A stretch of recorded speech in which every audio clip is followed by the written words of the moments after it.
उठ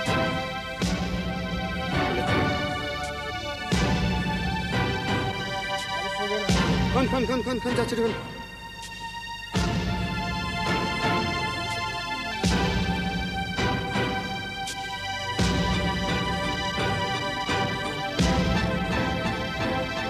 थारूहरू कस्ता सोझा हुन्छन्।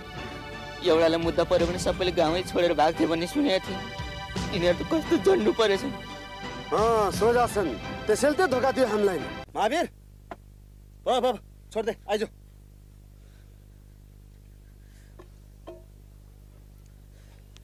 ल जाउँ अब खाल्डामा।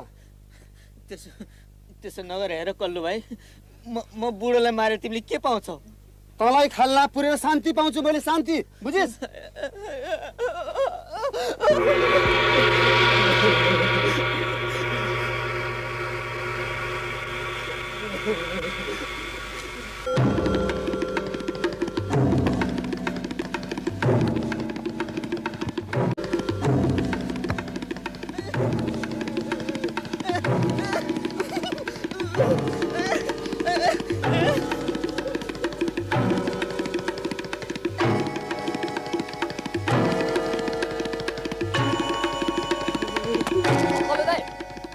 अहिले उसलाई यहाँ त पुर्नु त भएन नि। उसलाई अहिले यहाँ पुरो भनेदेखि मेरो बाजाको बुक गरेको पैसा कसले दिन्छ?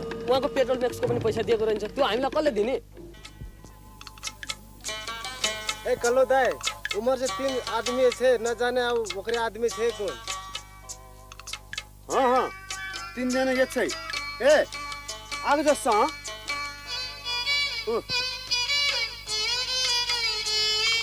मैले भने होइन उनीहरू आउँछ भनेर मलाई तानो यहाँ माथि आउँछ तानो। अदा अनि हाम्रो पैसा चाहिँ के गर्ने नि त? हाम्रो पैसा त चाहियो नि। पख अहिले बाजा बजाउनु परिहाल्छ, दिइहाल्छौ नि। दुल्हा पार्टी आयो। ए दुल्हा पार्टी ले रे।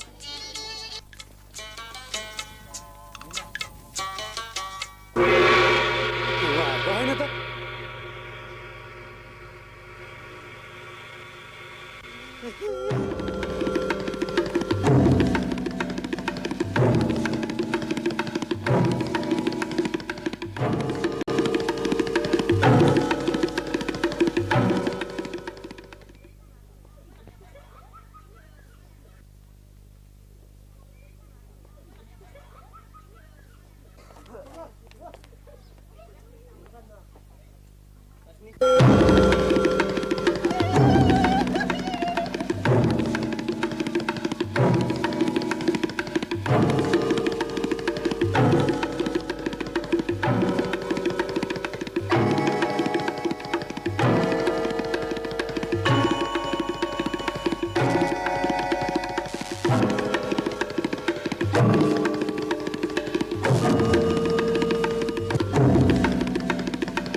दुलाका आमा आएर खेतमा बसिराख्नु भएको छ, तपाईँ जानुहोस् अरे।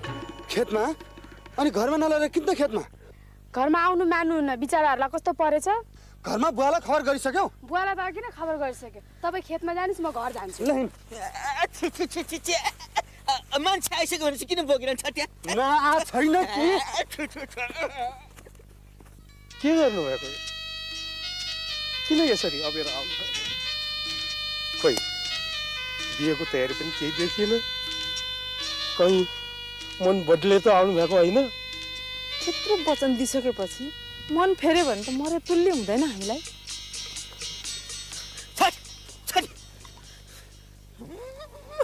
यही भयो आउने टाइम? अर्काको ज्यान लिनु खोज्ने? झन्डै मान्छेको ज्यान लिएको थियो खाल्डामा पुरेर। अनि बाउ छोरा खै नि कि अनमरिएनन्? त्यहाँ बसिरहनु भएको छ।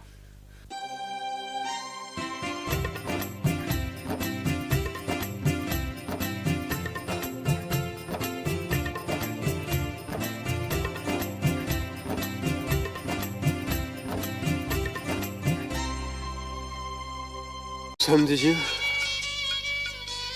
के भन्ने खै, मलाई त साह्रै अप्ठ्यारो लागिरहेको छ। अप्ठ्यारो केही मान्नु पर्दैन हजुरहरूले।